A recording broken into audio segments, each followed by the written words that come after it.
And we're back, folks, right here on WWE Network and Chill. I'm Graham G.S. Matthews, and right here on the show, I break down all the original programming that I watch on the WWE Network.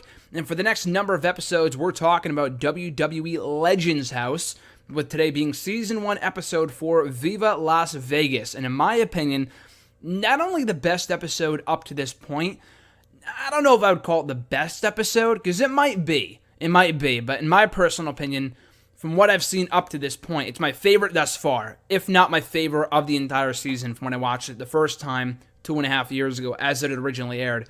This episode is so good. You get a lot of entertainment. You get a lot of amazing one-liners. There's a lot of great one-liners throughout the show, throughout all of Season 1, specifically from Mean Gene.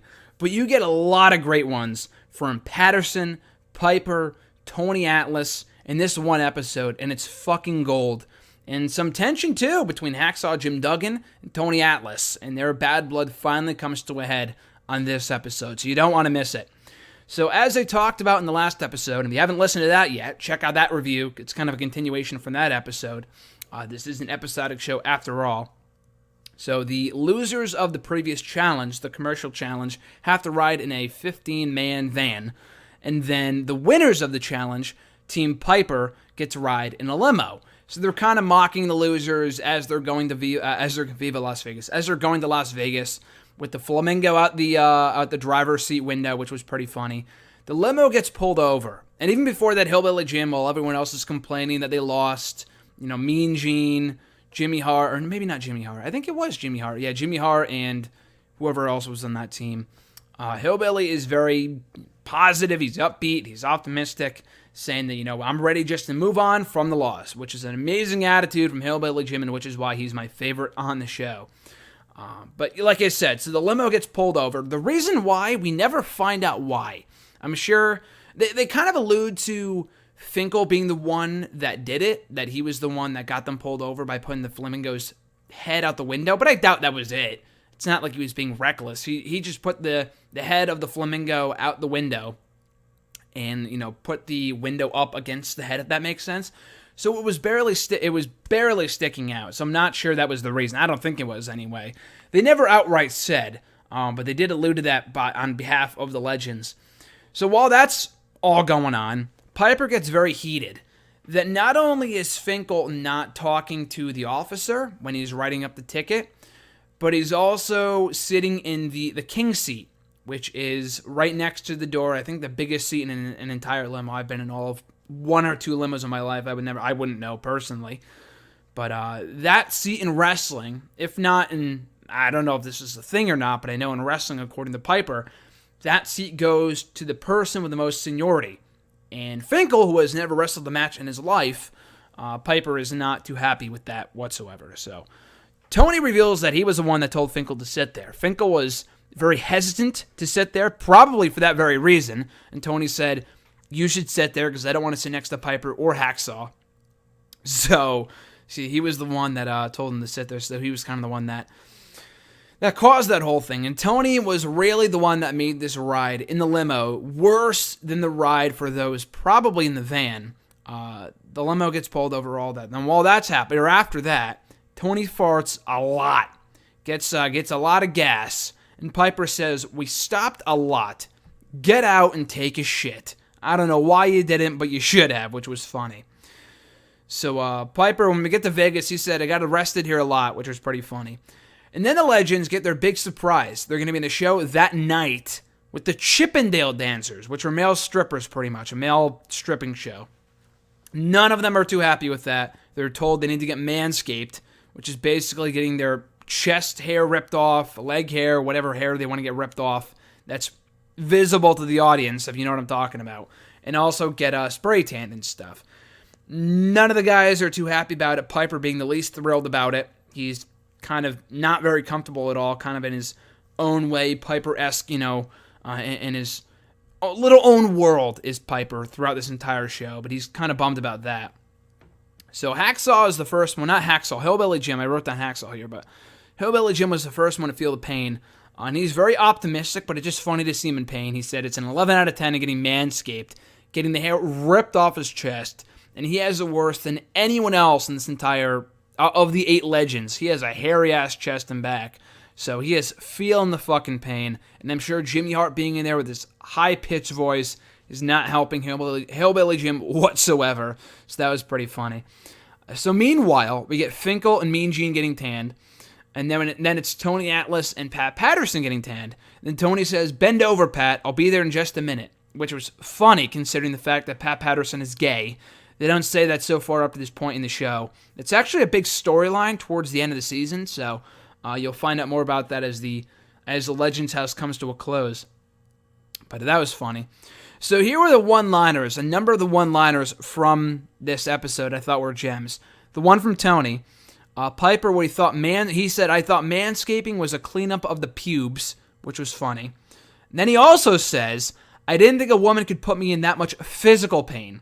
Stressing the physical, talking about mental, you know what I mean. You get it. It's funny. And then Pat Patterson with the line of the fucking show, if not the line of the season. So, like I said, Patterson and Tony, while Piper's getting his hair ripped off, Pat Patterson and Tony get their tans. And Tony is African American, so why he needs a tan, I don't know. But apparently he wants one, because apparently the rest of his body is lighter than his face. I don't know, that's just the way it is. We find that out when he's getting his tan.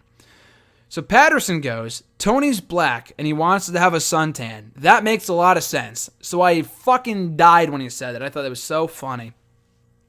They meet up with the Chippendale dancers right after that, and included in the Chippendales, is none other than former TNA star, former TNA X Division star, and current Ring of Honor star, Kenny King. Kenny King was a Chippendale dancer. He must have been during his time in Ring of Honor, because he went right from Ring of Honor to TNA.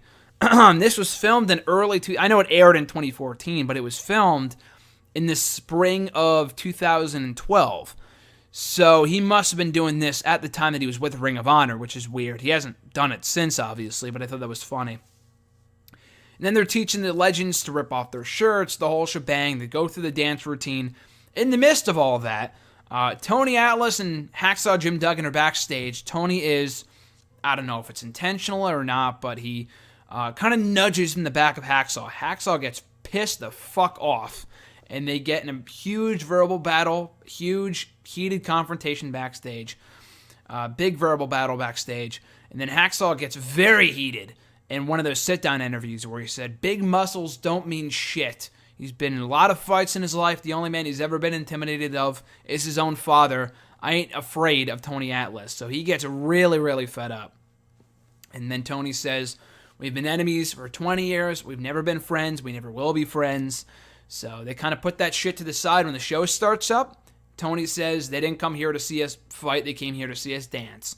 So the crowd goes crazy with all the women in the crowd. There's one shot of one guy there with probably his wife or something, just sitting there with just a blank expression on his face, which was so funny, which is the only thing you can really expect if you're bringing a male to one of these Chippendale dance things with your wife or whoever. So that was funny.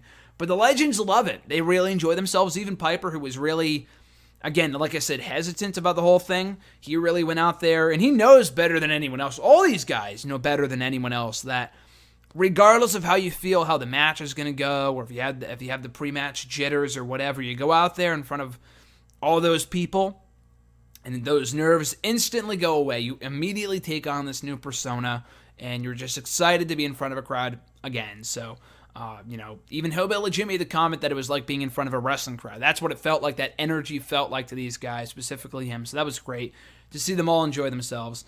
We get back to the house. Hacksaw and Tony avoid each other at all costs. Tony's in the kitchen.